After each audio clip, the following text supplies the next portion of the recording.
అందరికీ వందనాలండి. మరి ఈరోజు మరి ఆదివారం తండ్రి అనే దేవుణ్ణి ఆరాధించేటువంటి దినం. మరి అందరూ ఇళ్లలో పరిస్థితులు ఎట్లున్నాయో మాకైతే తెలియదు, కానీ ఏ పరిస్థితులు ఉన్నా కానీ ఆదివారం వచ్చేసరికి ప్రశాంతంగా ఉన్నాం. ఎందుకంటే ఒకవేళ ఇవాళ మనం దిగులు పడ్డా కానీ మనం ఏమి చేయలేము. అవి పోతానే ఉంటాయి, వస్తానే ఉంటాయి. కాబట్టి ఆదివారం ఒక్కరోజైనా ఒకవేళ భర్త పలకపోతే భర్తని పలకరిస్తాం, సోమవారం నుంచి మానేస్తాం. ఒకవేళ అంతే భర్త కూడా ఆదివారం ఒక్కరోజు భార్యని పలకరించి సంతోషంగా గడుపుదాం. సోమవారం యథావిధి జరిగింది కాబట్టి ఒక్కరోజన్నా సమాధానంగా ఉందాం. మంచిది. మరి ఈరోజు ఏదో మైండ్లో ఒక ఆలోచన ఉంటే అది ముందుకు సాగిన దాకా ఇంకొకటి తల్లోకి దూరం. అందుకని పోయిన వారం నేను చెప్పిన మెసేజ్ మీ అందరికీ గుర్తుందా? మర్చిపోయారా? దావీదు మహారాజు గురించి చెప్పాను, దాని యొక్క బాల్య దినం గురించి చెప్పాను. ఎక్కడి నుంచి ఎక్కడి దాకా చెప్పాను. ఒకళ్ళ పేరు అడుగుతా, అందరూ అనగానే ఒకళ్ళు ఆ దావీదు అనగానే అంటారు. అదే ఒకళ్ళ పేరు అడిగితే ఎవరిని అడిగేది? అమ్మాయి పద్మ చెప్పింది. ఎక్కడి నుంచి ఎక్కడి దాకా చెప్పానమ్మా? అది చూసారు, దొరికిపోయారు. అదే అందరు నాకు భలే పడింది. దావీదు గారి బాల్యం నుంచి, గొర్రెలు కాసుకునే కాడ నుంచి, వీణ వాయించే కాడ నుంచి, సౌలు కాడ పనిచేసే కాడ నుంచి, గొలియాతు అనేటువంటి వాడిని చంపి సౌలు యొక్క మహారాజు కాడకి చేరిందా అని చెప్పాను. చేరిన తర్వాత సౌలు మహారాజు దావీదు గారు దానికి పోయినప్పుడు జనులందరూ కూడా పాట పాడారు, చూసారా? ఆ పాట కాడ నుండి రూటు మారింది అనుకున్నాం, ఇంకా అంతటితో ఆగిపోయాం. ఇంకా అక్కడి నుండి ఒక అధ్యాయాన్ని మనం ధ్యానించుకున్నాం. అక్కడి నుండి అర్థమైందిగా. కొద్దిగా మీరు ఎడుగుడి చదువుకోలేరు కాబట్టి, బిజీ షెడ్యూల్స్ కాబట్టి మేమే కష్టపడి మీకు చెబుతున్నాం. ఇది కూడా మీరు వినకపోతే ఇంక ఉపయోగం లేదు. ఎందుకంటే మీకు ఎడుగుడి చదివే అవకాశం ఉంటుందా ఎలా కదా? ఏదో మేము కష్టపడి చదివి అవి మీకు చెబుతున్నాం కాబట్టి ఎక్కడైనా ఇని నేర్చుకుంటారని ఆశపడుతున్నాం. యానం చూసుకున్నామంటే సౌలు మహారాజు దావీదు మహారాజు గారికి కీర్తన పాడే ముందుగా ఒక విషయం పైన పడింది. చూడండి, ఒక విషయం పైన పడింది. సామ్యూయేలు గ్రంథం, మొదటి సామ్యూయేలు గ్రంథం 18వ అధ్యాయం. అదేనా పాట పాడేది? అమ్మా 1 నుంచి చదువుకున్నాం. దావీదు ఎప్పుడు గొలియాతును చంపిన తర్వాత సౌలు యొక్క త్యాగాన్ని, సౌలు దావీదు మహారాజు చేసినటువంటి గొప్ప కార్యాన్ని డిస్కషన్ చేసుకున్న పరిస్థితుల్లో, చదవమ్మా. దావీదు సౌలుతో మాట్లాడట చాలించినప్పుడు యోనాతాను హృదయము దావీదు హృదయముతో. ఇదండి పాయింట్. మనకి ఈ పాయింట్ దొరికింది. అమ్మయ్య, నేను ఏదైతే నా మైండ్లో ఉందో దానికి, ఈ పదానికి ఈరోజు జరుపుకుంటున్నటువంటి పండక్కే భలే సెట్ అయింది అనుకున్నా మనసులో. ఇందాక సంతలో అడు తిరుగుతా ఏం చదువుదాం అనుకుని బైబుల్ దేగానే నేను ఏ రూట్ అయితే ఎన్నుకున్నానో ఆ రూట్లోనే స్నేహితులు వచ్చారు. ఏందో శ్యామన్న కూడా అన్న నాకు కొంచెం జలుబుగా ఉంది, వారం నువ్వే చెప్పు అన్నాడు. మొత్తానికి కలిసి వచ్చింది. కాబట్టి ఈరోజు మనం మాట్లాడకపోయేటువంటి మనుషులు ఎవరంటే యోనాతాను గారు, దావీదు గారు. మనం చెప్పుకున్నటువంటి అధ్యాయంలోనే వాస్తవంగా మనం దావీదు మహారాజు గురించి మనం చెప్పుకుంటూ వచ్చాం. యోనాతాను గురించి తెలుసా మీకు? యోనాతాను ఎలాంటి వాడు? యోనాతాను తండ్రి ఎవరు తెలుసా? సౌలు యొక్క తండ్రి ఎవరు? వాస్తవం. అయితే ఇప్పుడు యోనాతాను యొక్క లక్షణం చూసుకున్నాం. కొన్ని మాటలు యోనాతాను యొక్క లక్షణం చూసుకున్నాం. సామ్యూయేలు గ్రంథం 13వ అధ్యాయం, సామ్యూయేలు గ్రంథం 13వ అధ్యాయం 3వ వచనం. యోనాతాను గెబాలో ఉన్న ఎవరిని చేశాడు? అయితే దావీదు మహారాజు యుద్ధానికి రాకముందే యోనాతాను ఎవరు? యుద్ధశూరుడు. ఇంకా ఇంకా ఇంకా మీకు ఇంకా నచ్చాలంటే సామ్యూయేలు గ్రంథం 14వ అధ్యాయం 6వ వచనం కూడా చూడండి. 14వ అధ్యాయం 6వ వచనం. యోనాతాను ఎవరెవరు? ఈ డైలాగ్ ఎక్కడ మీరు విన్నారు? ఎవరన్నారు? గొలియాతు ముందు ఈ సున్నతి లేని వాడు ఇశ్రాయేలు దేవుని అవమానిస్తున్నాడు, వీడు ఏ పార్టీ వాడు అనేటువంటి పదాలు దావీదు మహారాజు ఏదైతే మాట్లాడాడో అంతకు ముందు ఎవరు మాట్లాడారు? యోనాతాను ఏమంటున్నాడు? ఈ సున్నతి లేని వాళ్ళు మన ఇద్దరం వెళ్ళిపోదాం, మన ఇద్దరం వెళ్ళిపోయి యెహోవా ఈ యొక్క కార్యంలో మనకు సహాయం చేస్తాడు.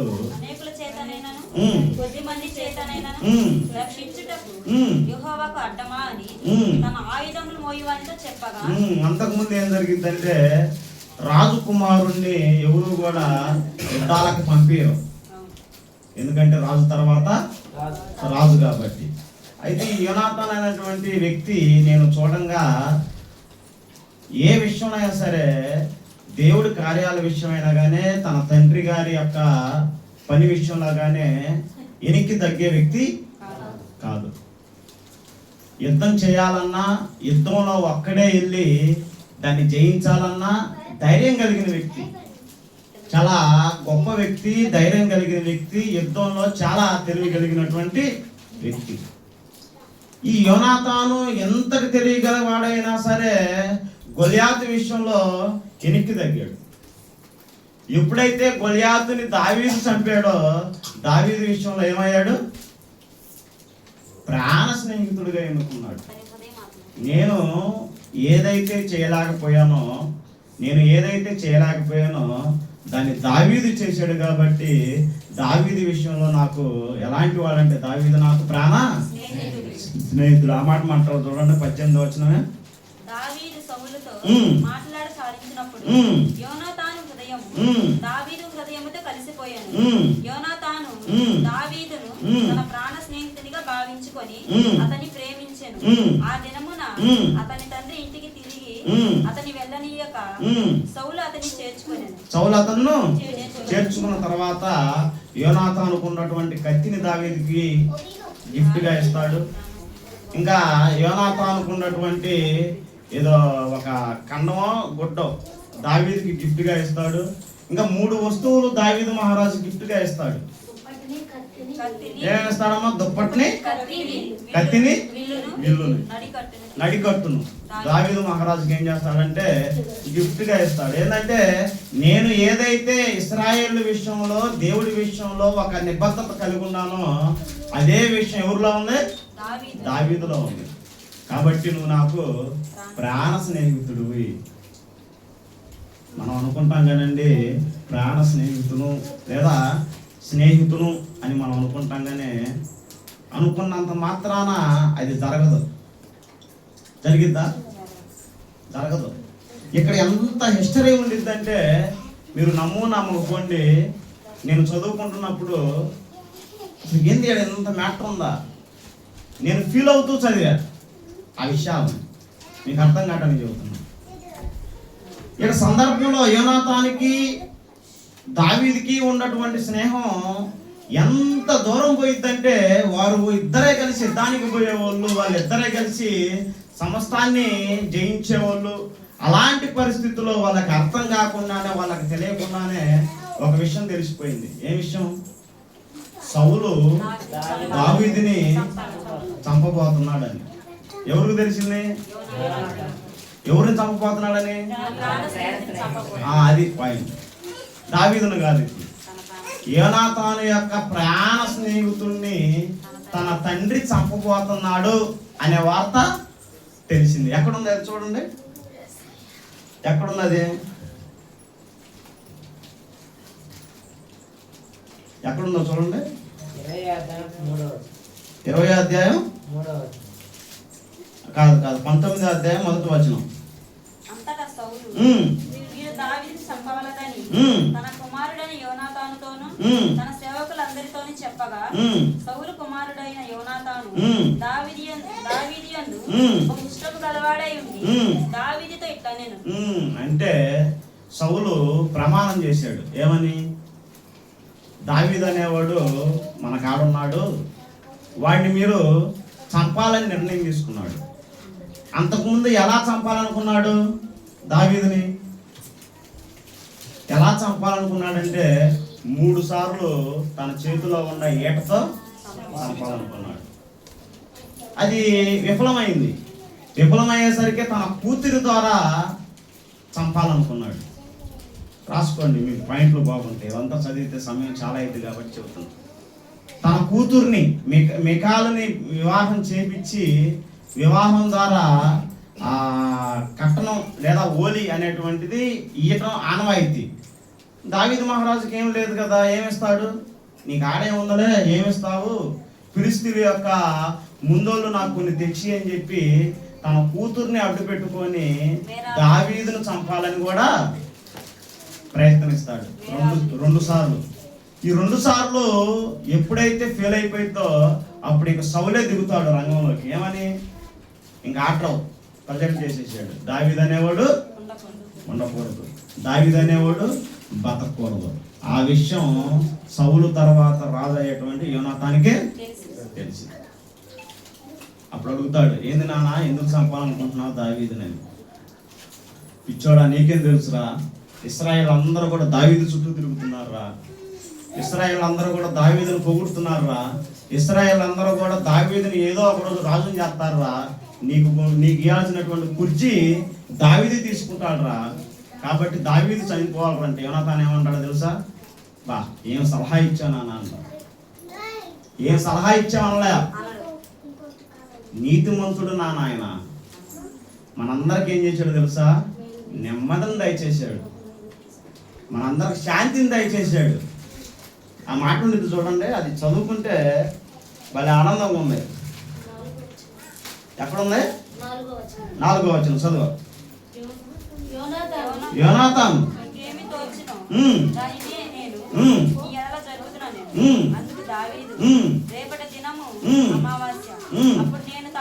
అది కాదమ్మా, 19:4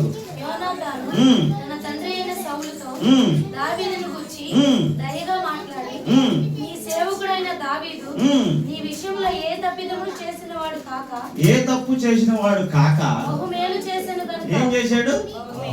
బహుమేలు చేశాడు. అసలు మేలు అంటే 40 దినాలు ఇశ్రాయేలీలు ఎవడు కూడా గొలియాతుని చంపడం చాలకపోతే ఒక్కడే పోయి ఒంటి చేతితో చంపి ఇశ్రాయేలుకి ఏం చేశాడు?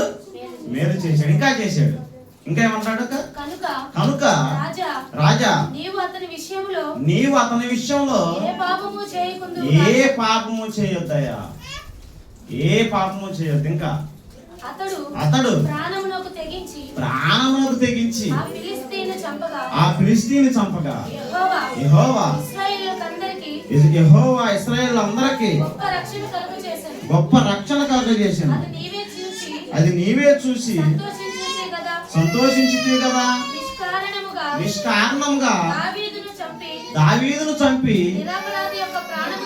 నిరపరాధి యొక్క ప్రాణము తీసి నీవెందుకు పాపం చేయదు అని మనవి చేయగా.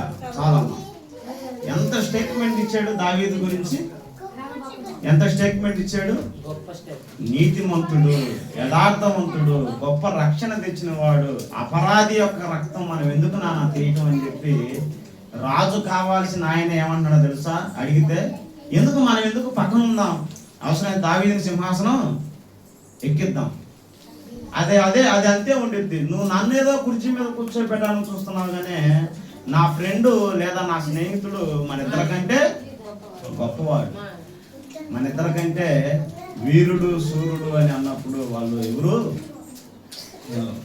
ఈ రోజుల్లో స్నేహితుల గురించి లేదా మనలో ఉన్నటువంటి ఫ్రెండ్షిప్ గురించి భార్య ఒక మాట అంటే ఎందుకు ఆ అబ్బాయి నా మాట అంటున్నాం అని వాళ్ళు ఉండాలా?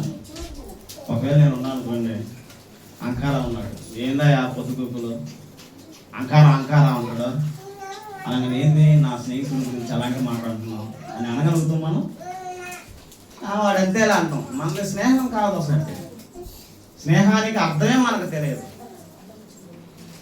యోనాతాను దావీదు మహారాజు గారికి తన యొక్క స్నేహం కోసం తనకున్నటువంటి సింహాసనాన్ని వదులుకోవడానికే సిద్ధంగా ఉన్నాడండి. ఒక మాటలో చెప్పాలంటే అది వాళ్ళ స్నేహం అంటే. ఇంకా చెప్పాలంటే తన తండ్రి వద్ద నుండి పారిపో, నువ్వు కానీ ఇక్కడ ఉంటే నిన్ను నా తండ్రి చంపేస్తాడు, చంపేస్తే నేను నిన్ను చూడలేను, ఎందుకంటే నువ్వు నా ప్రాణ స్నేహితుడు. స్నేహం అంటే అది. ఈ రోజుల్లో ఉండే స్నేహం వేరు. ఈ రోజుల్లో ఉండే స్నేహం ఎలా ఉండేది తెలుసా? బయట ఉండే స్నేహం ఇద్దరు కలిసి కోటం ముందు తెచ్చుకుంటారు. ఒకళ్ళ కొద్దిగా ఒక అరగలేసు కొద్దిగా ఎక్కువ పడ్డా కానీ సీసాల పొగలు కొట్టుకుని తలకాయ పొగలు కొట్టుకుంటారు. అవునా కాదా? నేను చూసా చాలా మందిని. ఏంద్రా వాళ్ళిద్దరు ఎందుకు తలకాయ పొగలు కొట్టుకున్నారంట, వాళ్ళిద్దరు బాగా బాగుమడుతులే గారంటే వాడు కొద్దిగా ముందు ఎక్కువ పోసుకున్నాడు అంటారా? అవునా కదా? ఉండేయాలివా ఆడవాళ్ళలో? లేదా ఒకవేళ పద్మ దేవికి చేరిచ్చింది అనుకోండి, చీర తీసుకొని వెళ్ళింది పెళ్ళికి, పాపం పద్మకి బాగా నీట్గా ఉతికియాలని చెప్పి కొద్ది సరుకు ఎక్కువ వేసింది, అది ఆ కలర్ పోయింది. ఊరికి నిద్దా స్నేహితురాలు? ఊరికి నిద్దండి. ఇక్కడ బైకుల్లో రాజ్యాలు వదులుకునే స్నేహాలు ఇవి, సింహాసనాలు వదులుకునే స్నేహాలు ఇవి, అధిష్టానం వదులుకునే సింహాలు. మీకు అర్థం కావట్లా రాజ్యం అంటే అర్థం కావట్లా. 20-30 లక్షల మందికి అధికారి, ఆడున్నటువంటి భూములకి, పొలాలకి, ఇల్లుకి, రాజ్యాలకి, రథాలకి, కత్తులకి, దేవాలయానికి, ద్వారానికి, ఆ ఇశ్రాయేలీయులు అడుగుపెట్టిన భూభాగానికి మొత్తానికి కూడా అధికారి. స్నేహం కోసం ఏమన్నాడు తెలుసా? ఏమంటున్నాడు?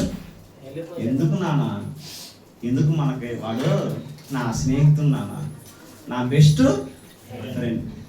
అప్పుడప్పుడు నేను, మీరు ఏమన్నా అనుకోండి, ఒకవేళ ఇదవుతారనగానే స్నేహం కోసం చిరంజీవి సినిమా ఇప్పుడు వచ్చినా చూడబుద్ధి అయితే నాకు. అవునంటారు కాదంటారు? టీవీలో అండి, హాళ్ళల్లో, ఫ్లెక్సీలో కాదు. అంటే ఒక సినిమా డైరెక్టర్ ఆ సీనును చూసి ఒక సీనుని తీసుకొచ్చి మన ముందర పెట్టి మన కళ్ళలో నీళ్లు గార్చేటువంటి పరిస్థితులు చూపిస్తాడు ఒక డైరెక్టర్. కాకపోతే కళ్ళ ముందు మనకు బైబిల్లో అగపడే విషయాలను మనం చూసి ఫీల్ అవ్వలేకపోతున్నాం, బతకలేకపోతున్నాం. సినిమా ఎట్టుండిద్ది అనుకోండి, హాల్లో చూసి ఏడ్స్ వచ్చి బయటకు వచ్చి మర్చిపోతాం. మళ్ళీ ఇంకో సినిమా రాగానే మళ్ళీ టికెట్ కొనుక్కొని మళ్ళీ చూసి మళ్ళా దాన్ని కూడా మర్చిపోతాం. క్రైస్తవుడి యొక్క కుటుంబాలు, క్రైస్తవుడి యొక్క దీవి అలా ఉండకూడదు. స్నేహానికి నిలువెత్తు సాక్ష్యం యోనాతాను, స్నేహానికి నిలువెత్తు సాక్ష్యం దావీదు మహారాజు గారు.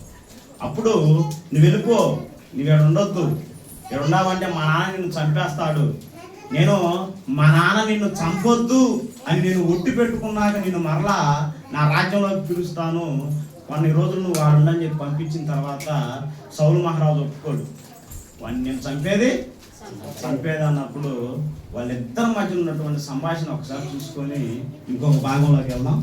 చూడండి, సామ్యూయేలు 1వ సామ్యూయేలు రాసిన గ్రంథం 20వ అధ్యాయం 40వ వచనం. 20వ అధ్యాయం 40వ వచనం. యోనాతాను తమ ఆయుధములను వాని చేతికిచ్చి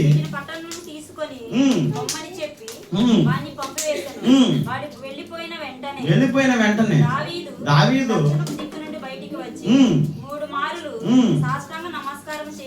ఎవరికి నమస్కారం చేశారు? దావీదు మహారాజు యోనాతానికి సాష్టాంగ నమస్కారం చేసి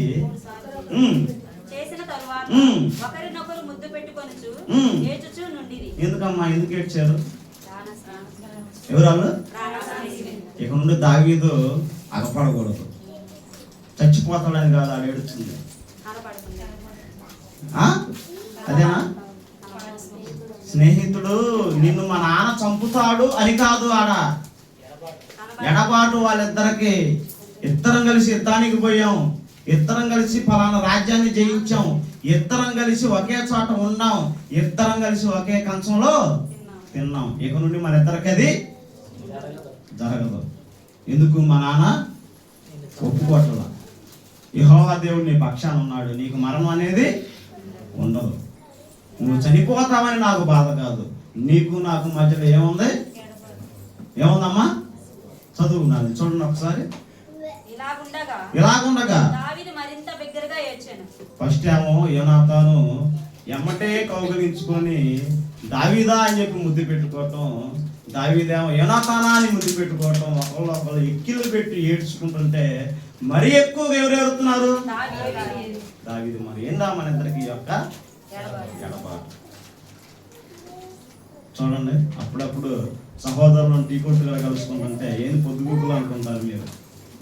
కాకపోతే ఆడికి వెళ్తే ఎన్నో అప్పులు, ఎన్నో బాధలు, ఎన్నో చికాకులు. ఆడికి వెళ్ళిన తర్వాత అందరం కూడా కొన్ని మాటలు, కొన్ని పరిస్థితులు, కొన్ని ఆనందాలు, కొన్ని సర్వాలు, కొంత వాక్యం, ఇవన్నీ ఉండేసరికి కొన్ని మర్చిపోతాం. ఆ ఆనందంతో ఎక్కువసేపు గడుపుతాం. అలా అని చెప్పి మేము దావీదు యోనాతాను అంత స్నేహితులు అయితే పిచ్చి పెట్టుకోండి మీరు. మేము అనకుండానే ఆ మాట అనేస్తారు. అయితే యోనాతాను దావీదుల యొక్క స్నేహం ఎలాంటిదంటే వాళ్ళు ఎడబాటును కూడా తట్టుకోలేకపోతున్నారండి. ఏంది వాళ్ళిద్దరు ఆ ఏడ్చుకోవటం? వాళ్ళ పిల్లల చిన్న పిల్లల వాళ్ళు రాజ్యాన్ని జయించిన వాళ్ళు, వేల మందిని కత్తులతో చంపిన వాళ్ళు. ఏమైంది? ఎడబాటు ఉంటే ఏమైనా అయిద్దమ్మా? పద్మ ఏమైనా అయిద్దా? రానమ్మా ఏమైనా అయిద్దా? మనకేం కాదు, స్నేహితుడికి ఏదో అయిద్ది. మనకేం కాదు. మనం ఒక వారం రోజులు అగపడకపోయినా, ఒకళ్ళకి ఫోన్ చేయకపోయినా బాధ లేదు, వాడు ఉండో సచ్చిండో పట్టించుకోకపోయినా బాధ లేదు, వాడిని పలకరైపోయినా బాధ లేదు, వాడికి ఇంటికి వెళ్ళినా వెళ్ళకపోయినా మనకి ఏ బాధ ఉండదు. వాళ్ళైతే ఒక నిమిషం కూడా ఉండలేదు. అదే మాట్లాడుతున్నాడు సామెతల గ్రంథం 17వ అధ్యాయం. ఏంటిది? 17. నిజమైన స్నేహితుడు విడవక ప్రేమించు. ఆ మాట ఎక్కడంటే బాగుంటుంది? మన మధ్యలో అంటే చండాలం. దావీదు యోనాతాను ఇద్దరి మధ్యలో అంటే ఒకసారి అన్నాం, నిజమైన స్నేహితుడు విడవక, నిజమైన స్నేహితుడు విడవక ప్రేమించు. అది దావీదు మహారాజుకి యోనాతాను గారికి సరిపోయింది. ఇంకొక మాట చూసుకున్నామండి, వాళ్ళిద్దరి మధ్య ఉన్నటువంటి ఆప్యాయత, బంధం. 2 సామ్యూయేలు రాసిన గ్రంథం 1వ అధ్యాయం 11వ వచనం. 2 సామ్యూయేలు రాసిన గ్రంథం 1వ అధ్యాయం. దావీదు ఆ వార్త విని తమ వస్త్రములు, ఏ వార్త? ఎవరు చనిపోయారు? స్నేహితుడు, బెస్ట్ ఫ్రెండ్ ఏమయ్యాడు? అప్పటికి యూదులకి దావీదు ఏమయ్యాడో తెలుసా? రాజు అయ్యాడు. యూదులు అందరూ కూడా దావీదు పక్షాన్ని చేరి దావీదు మహారాజుని రాజును చేసుకున్నారు. రాజుగా ఉన్నటువంటి ఆయన తన స్నేహితుడు చనిపోతే ఏమయ్యాడండి? బట్టలు చించుకొని, ఆడ కింద ఉంటాయి పదాలు, మీకు ఇంకా అర్థమవుతాయి. అయ్యో యోనాతానా, అయ్యో సౌలు మహారాజా అని వాళ్ళ గురించి కీర్తన గ్రంథంలో కూడా భయంకరమైనటువంటి కీర్తన పాడాడు. చక్కటి పాట పాడాడు. ఈ రోజుల్లో మనం చేసే స్నేహాలు ఏంటి అంటే ఇవి వానాకాలం స్నేహాలు. అవకాశం ఉంటే స్నేహితుడు, అవకాశం తీరితే, ఏదైనా అవసరం అయితే, అవసరం తీరిపోతే స్నేహితుడు కాదు. అవునంటారా కాదంటారు? ఈ రోజులు అంతే ఉందా లేదా? ఎవరు దావీదు మహారాజు యొక్క స్నేహం చూపించలేకపోతున్నారు, లేదా ఎవరు కూడా యోనాతాను యొక్క స్నేహం చూపించలేకపోతున్నారు. అది సమాజంలో ఉంది, క్రైస్తవుల్లోనే ఉంది. సమాజంలో వాళ్ళేమో మందుల కోసం, మాటల కోసం, గర్వం కోసం విడిపోయేటువంటి వాతావరణం మనకు ఏర్పడింది. మన సంఘాల్లో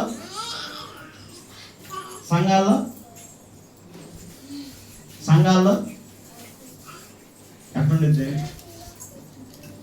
ఫిలిప్ అన్న ఫలానా వాడు అనగానే మనం నమ్ముతాం చూడు, అదే మన స్నేహానికి లేని విలువ.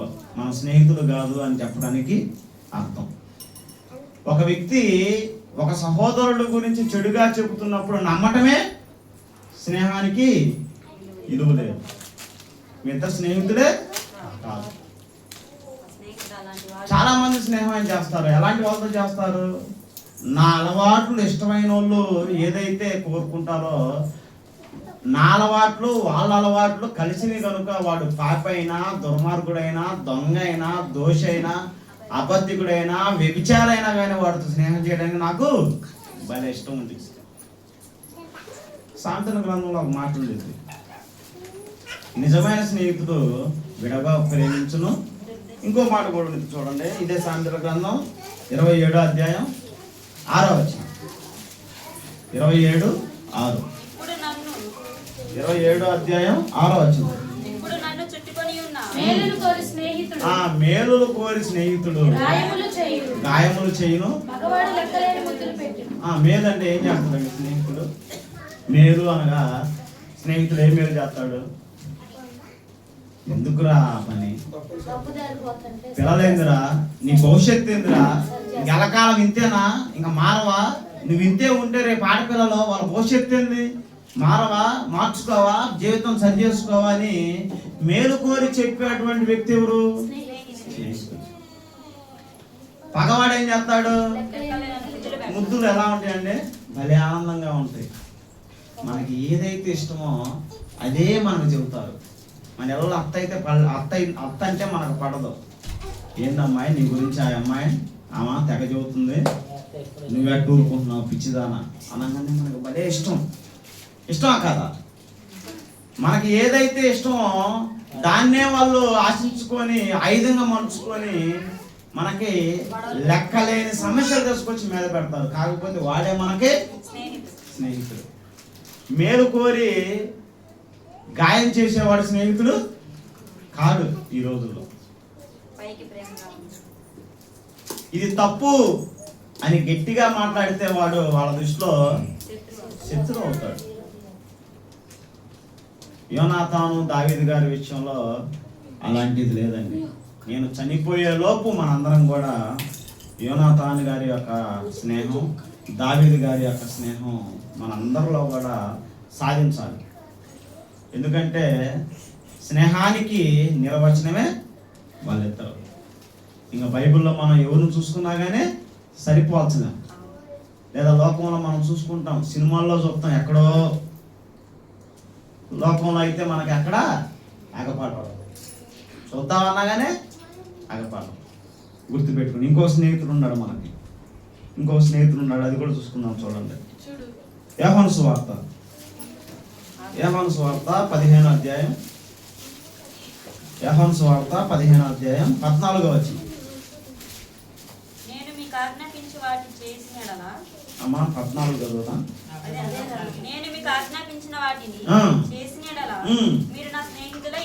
ఎవరు అంటుంది?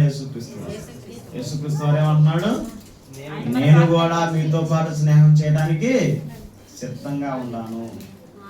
నా స్నేహం మీరు చేస్తారా అని అడుగుతున్నాడు. చేద్దామా? యోనాతాను సహవాసం మనకు లేదు. యేసుక్రీస్తు సహవాసం చేస్తామా? ఏదో ఉంది సామెత, ఉట్టి కొట్టలేనామా ఏదో ఉంది, నాకు రాట్లా. అదంతా మన జీవితంలో. ఇక్కడ సంఘంలో ఉన్నటువంటి ఒకరి పట్ల ఒకరికి ఆప్యాయత, సహవాసం అనేదే లేదు. కానీ యేసుక్రీస్తు సహవాసం చేయడానికి సిద్ధంగా, యేసుక్రీస్తు సహవాసం చేయడానికి సిద్ధమానని సిద్ధమే, యేసుక్రీస్తు సిద్ధమే. ఈ గోరమటికి ఉండిద్ది. సంఘంలో ఉన్నటువంటి వారి పట్ల మీ సహవాసం ఎలా ఉంది? ఏమి లేదు. యేసుక్రీస్తు సహవాసం సిద్ధమే. ఇది ఎట్టుంది? ఓవరాక్షన్ లేదు, అవునా కదా? అంతే అంటారు. ముందు సంఘంలో ఉన్నటువంటి వారి పట్ల, సంఘంలో ఉన్నటువంటి సహోదరి సహోదరుల మధ్యన, లేదా సంఘంలో ఉన్నటువంటి సహోదరుల మధ్యన సహవాసం ఎలా ఉంది, సమస్య రాగానే విడిచిపెట్టిపోయేవారిగా ఉన్నామా, సమస్యలను ఎదిరించుకొని నిలబడేవారిగా ఉన్నామా, సమస్య రాగానే వాడు నాకెవడో వాడు ముఖం కూడా నాకు తెలియదు అనేటువంటి పరిస్థితిలో మనం ఉన్నాము. అదే మాట మాట్లాడుతున్నాడు. ఉపమానం మనకు అర్థం కావడానికి యేసుక్రీస్తు ఒక మాట చూడండి. మత్తయి సువార్త, మత్తయి గారు రాసిన సువార్త, లోకా సువార్త 11వ అధ్యాయం 5వ వచనం. సమస్యలు వచ్చినప్పుడు ఎలా ఉండాలో స్నేహితులకి చెప్తున్నారు చూడండి. మరియు ఆయన వారితో ఇట్లా, మీలో ఎవరికైనాను ఒక స్నేహితుడు ఉండగా వాడు అర్ధరాత్రి వేళ ఆ స్నేహితుడి వద్దకు వెళ్ళి, స్నేహితుడా ప్రయాణం చేయొచ్చు, మార్గంలో నా యొద్దకు వచ్చి ఉన్నాడు, అతనికి పెట్టుటకు నా యొద్ద ఏమీ లేదని అతనితో చెప్పినాడలా, అతడు లోపలనే ఉండి నన్ను తొందర పెట్టవద్దు, తలుపు వేసి ఉన్నది, నా చిన్న పిల్లలు నాతో కూడా పండుకొని ఉన్నారు, నేను లేచి ఇయ్యలేదని చెప్పునా, అతడు తన స్నేహితుడైనందున లేచి ఇయ్యకపోయినను అతడు సిగ్గుమాలి మాటికి ఏందమ్మా ఆడ పాయింట్ గుర్తు పెట్టుకోవాలి. సిగ్గుమాలి మాటికి అడిగి తనకి ఏదైతే అవసరమో అది తీసుకున్నాను కదా. స్నేహితుడికి మధ్యలో ఆడ ఉపమానంలో మీకు అర్థం కావాలంటే, స్నేహితుడికి మధ్యలో ఇగో ఉండకూడదు. అమ్మా అర్థమైందా మీకు ఏమన్నా? అరే ఏందిరా ఈ టైం వచ్చావు, మా ఇంట్లో పిల్లలు నిద్రపోతున్నారా, ఒరే నువ్వు ముందు అర్జెంటుగా బయటికి రారా, నాకు కొద్దిగా రొట్టెలు అవసరం అయింది, ఒరే బాబు ఇప్పుడు కాదులే పోరా 12 అయింది, నువ్వు వస్తావా రావా బయటికి. ఏంటంటే వాళ్ళిద్దరి మధ్యలో ఇగో ఉండకూడదు. ముందు నేను వాడు రొట్టెలు అడిగితే వాడు నాకు ఇవ్వలేదు రొట్టెలు అని అతను వెళ్ళిపోయాడు అనుకో, అతను ఎవరు? స్నేహితుడు కాడు. నేను నైట్ 11 వచ్చి వాడిని నేను రొట్టెలు అడిగా, వాడు నాకు రొట్టెలు ఇలా అంటే స్నేహమేనా? స్నేహం కాదు. స్నేహితుల మధ్యన ఏం ఉండకూడదు? ఇగో ఉండకూడదు. నువ్వు నన్ను ఆ మాట అంటావా, నువ్వు నన్ను ఈ మాట అన్నావు, నేను ఈ మాట అంటాను, నువ్వు ఆ రోజు అదిగో అది, ఇదిగో నువ్వు ఈ రోజు ఇది, ఆ రోజే నేను నిన్ను అడగాలనుకున్నాను రా, కాకపోతే నువ్వు వెళ్ళిపోయావు, ఇప్పుడు దొరికేవరా. ఇది స్నేహితులు కాదు, ఇది ఓరికి యాక్టింగ్ చేస్తున్నారు ఒత్తినే. స్నేహితుడు ఏం చేస్తాడు? మాటికి తలకాయ ఉంచుకొని, సిగ్గుమాలి అంటే ఇగో తీసేసుకొని మాటికి తన స్నేహితుడిని బతిమలాడుకొని లేదా ఆప్యాయంగా పలకరించుకొని చేసుకున్నటువంటి పరిస్థితులే ఇద్దరి మధ్యన ఉండేది స్నేహం. అంతేగానే నువ్వు నన్ను ఆ రోజు అది అన్నావు, నేను ఆ రోజు నిన్ను అడగాలనుకున్నాను, అదిలే కొద్ది పెద్దోడివి అని చెప్పి వదిలేసాను, మరలా ఇప్పుడు అదే మాట అంటున్నావు అనేది కాదు స్నేహం. యేసుక్రీస్తు వారు ఏమంటున్నాడు? మీ అందరితో కూడా నేను స్నేహం చేస్తాను. మరి సంఘంలో ఉన్నటువంటి ఒకరి పట్ల ఒకరు మనం స్నేహం చేయడం చేత కాకపోతే దేవుని కుమారునితో మనం స్నేహం చేయగలుగుతామా? సాక్షాత్తు దేవుని యొక్క స్వరూపంతో మనం స్నేహం చేయగలుగుతామా? ముందు ఎక్కడ నేర్చుకోవాలి స్నేహం చేయటం? సంఘంలో చేయాలి. ఎలా చేయాలి? బాగున్నంతసేపు బాగుండాలి, బాగున్న తర్వాత ఏమవ్వాలి? అది కాదు స్నేహం అది కాదు. స్నేహం అదైతే కాదు. ఇంకొక మాట చూసుకుందాం చూడండి, ఇంకొక మాట చూసుకుందాం. 2వ దినవృత్తాంతాల గ్రంథం 20వ అధ్యాయం 7వ వచనం. 2వ దినవృత్తాంతాల గ్రంథం 20వ అధ్యాయం 7వ వచనం. 7వ వచనం. నీ జనులైన ఇశ్రాయేలు ఎదుట నుండి నీ దేశపు కాపురస్తులను తోలివేసి. ఎవరికి స్నేహితుడు అంట అబ్రహాం? వామ్మో, నేను ఎవరో మామూలుడు కాదన్న. ఈడ మనం తలకాయ నొప్పి వస్తుంది ఈడ ఒకరితో ఒకరు స్నేహం చేయాలంటే. ఈయనేమో డైరెక్టర్ ఎవరితో చేశాడు? ఈయన మామూలుడు కదా. దేవునితో స్నేహం చేశాడంటే దేవుడు ఏమని పిలుచుకున్నాడంటే అబ్రహాముని నా స్నేహితుడు అని పిలుచుకున్నాను. ఇంకా మీరు చూసుకుంటే ఆదికాండం 18వ అధ్యాయం ఏమంటాడో తెలుసా? నేను చేయబోయినది అబ్రహాముకి దాచేదనా అంటాడు. అంటే ఇంకో భాష అర్థం కావాలంటే నేను చెయ్యబోయేది అది ఏదైనా సరే నా స్నేహితుడు చెప్పకుండా మనం కూడా ఏం చేస్తాం తెలుసా? మంచి విషయాలు మనం చెప్తాం, అన్నా అదన్నా అన్నా ఇదన్నా అని. చెడ్డ విషయాలు అసలు చెప్పం. ఏంటిది చెడ్డ విషయాలు? నాకేందోనన్నా ఆలోచనలు మారుతున్నాయి, కొద్ది ప్రార్థన చేయాలనిపించట్లేదు, ఏందో ఆ ఇంటి పక్కన అమ్మాయి ఏందో నాకు అది తెలియజేస్తుంది. మీరు నవ్వుకుంటారని సీరియస్ విషయాలు ఇవన్నీ. నేను ఈరోజు మోకాలు నొప్పులు వచ్చిందాక ప్రార్థన చేశానన్నా అని చెప్పుకుంటాం హెచ్చులుగా. కాకపోతే కొన్ని కీడులు కూడా స్నేహితులకు మనం ఏం చేయాలి? చెప్పుకోవాలి. నిజమైన స్నేహితుడు విడువకు ప్రేమిస్తాడు. ఏమంటాడు తెలుసా? మనకది తగదు కాబట్టి నువ్వు వాడి నుంచి దూరంగా పారిపో. నువ్వు ఉన్న స్థితికి, నువ్వు ఉన్న పరిస్థితికి అది నీకు సెట్ అయ్యేది కాదు. తేడా పడిపోతావు, కుటుంబాలు పాడవుతాయి, సమస్యల్లోకి వెళ్ళిపోతావు అని ఎవరు చెబుతారు? స్నేహితుడు చెబుతాడు. దేవుడు చెబుతాడా? స్నేహితుడు తెలిస్తే కదా చెప్పేది, తెలిస్తే కదా నేను చెప్పేది. తెలియాలంటే ఏం చెప్పాలి? నిజాలు చెప్పాలి. మేలులే కాదు చెప్పాల్సింది, బాధలు చెప్పాలి, లోపాలు చెప్పాలి, పాపాలు చెప్పాలి, పుణ్యాలు చెప్పాలి, ప్రతిఫలాలు చెప్పాలి, దాచిపెట్టుకునేవి చెప్పాలి, అన్నీ చెప్పాలి. ఏం చెబుతున్నాడు? నేను చేయబోయినది నా స్నేహితుడైనటువంటి అబ్రహాముకు నేను దాచేదనా. వాళ్ళిద్దరి మధ్యన ఎలా ఉంది స్నేహం? పర్ఫెక్ట్. ఆయనకి చెప్పకుండా ఉండలేడు, ఈయనకి చెప్పకుండా ఉండలేడు. ఆయన ఏం చెప్పాడు? అబ్రహాం, నేను సొదొమ గొమొర్రా పట్టణాన్ని ఏం చేయబోతున్నాను? కీడు చెప్పాడు. అబ్రహాం, నిజంగా నీ యొక్క గర్భం ఇసుకరేణు వలె అయింది, వచ్చే ఏడు కల్లా నీ భార్య మేలు చెప్పాడు. కాకపోతే మనకున్న స్నేహితుడు ఏం చెప్పరు? కడుపులో ఉన్నది చెప్పరు. చెప్తారా? మీరు కూడా అంతే, లోపల ఉన్నదే చెప్పరు. పై చెబుతారు, చెబుతారు. పై చెప్పేసరికి మేమేందో మీరేందో హీరోలు అనుకుని ఫీల్ అవుతాం. తీరామసి జరిగి అడగరాగా అబ్బా అయిపోయాంరా, తేడా పడ్డాంరా అనుకుంటాం. అదేనా జరిగేది? స్నేహం అంటే ఏది దాచుకోకుండా చెప్పుకునేవాడే నిజమైన. దాచిపెట్టారు మీరు అందరూ ఎవరన్నా? అప్పుడప్పుడు పిలుపు అన్నాను అన్నాడు, నువ్వు ఓరకనే దొరికిపోతావు ఇలా అని చెప్పి అతడు. ఎందుకు దొరికిపోయావు? చెబుతాడుగా మేలేదో కీడేదో. దాచిపెట్టుకుంటే ఏమవుతుంది? పెద్దదైంది. కాబట్టి ఇక్కడ నుండి అన్నీ చెప్పుకుందామా అంతే అంటారు, ఎవరు చెప్పరు. మీరు కూడా అంతే, ఎవరు చెప్పరు.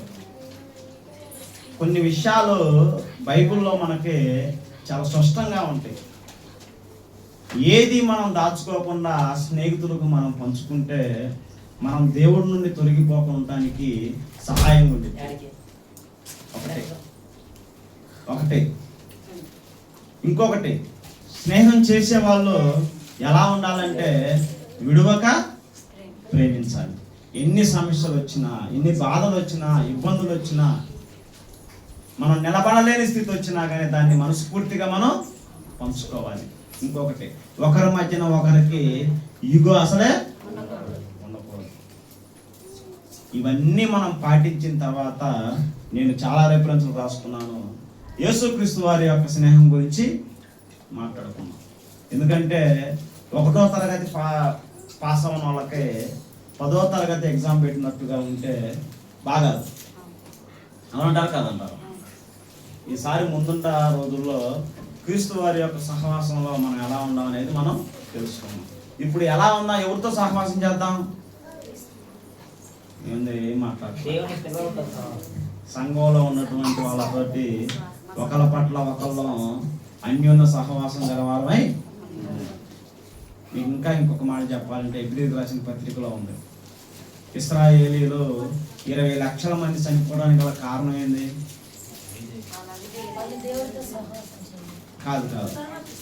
కాదు. ఇశ్రాయేలీలు 20 లక్షల మంది చనిపోవడానికి గల కారణం ఏంది? ఎబ్రీయులకు రాసిన పత్రికలో ఉంది. దేవునికి తెలుసా? విశ్వసించిన వారితో, విశ్వాసం కలిగిన వారితో కలిసి ఉండలేదు కనుక అంతమంది చనిపోయారు. అంటే ఇశ్రాయేలీల్లో 20 లక్షల మంది ఉంటే 1,000 మంది విశ్వాసం కలిగి ఉన్నారు.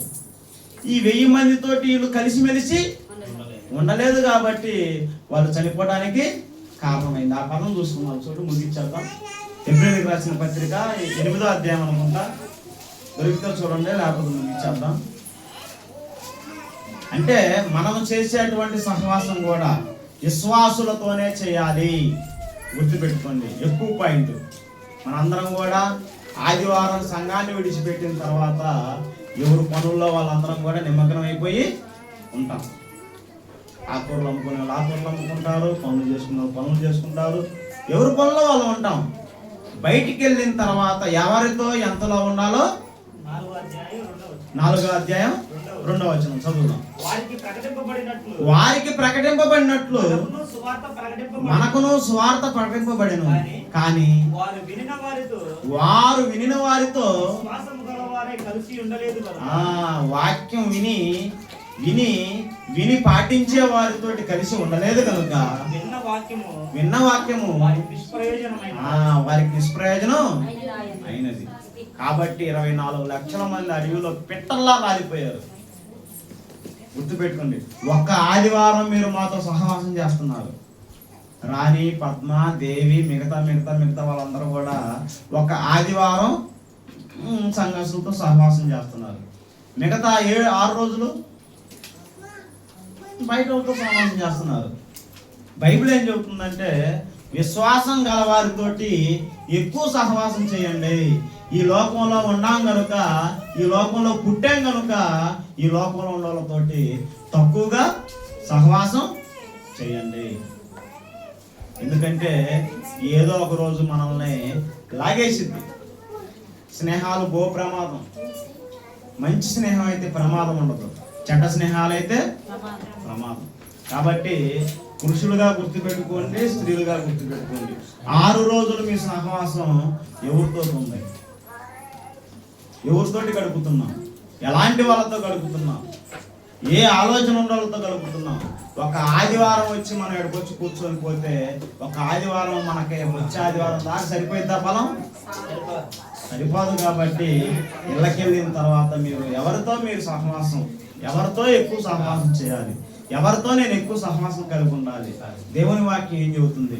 విశ్వాసం ఉన్న వాళ్ళతోటి, దేవుని వాక్యం ఫాలో అయ్యేటువంటి వాళ్ళతోటి, దేవుని వాక్యం బోధించే వాళ్ళతోటి సహవాసం కలిగి ఉండమంటుంది. కనుక నేను, నా కుటుంబం దేవుడి నుండి తొలగిపోయేటువంటి వాతావరణం ఏదైతే ఉందో అది నాకు ఉండకూడదని ప్రతి ఒక్కరు కూడా జ్ఞాపకం చేసుకొని మీ సహవాసం ఎవరితో చేయాలి, ఎలాంటి వారితో చేయాలి, ఎప్పుడు చేయాలి, ఎక్కడ చేయాలి, ఒకవేళ చేసినా ఎంతలో ఉండాలి అనేటువంటి విషయాలు మీరు ఎవరు చిన్నపిల్లలు కాదు కనుక అందరు పెద్దోళ్ళు మీ యొక్క నిర్ణయాలు మీరు తీసుకొని ముందున్న రోజుల్లో మనందరం కూడా దావీదు మహారాజు యొక్క స్నేహం, యోనాతాను గారి యొక్క స్నేహం కలిసి మెలిసి ఉంటే యేసుక్రీస్తు వారి యొక్క స్నేహంలోకి మనం వెళ్ళేటువంటి అవకాశాలు మనందరికీ ఉన్నాయి కనుక అందరూ కూడా ఈ కొద్ది మాటలో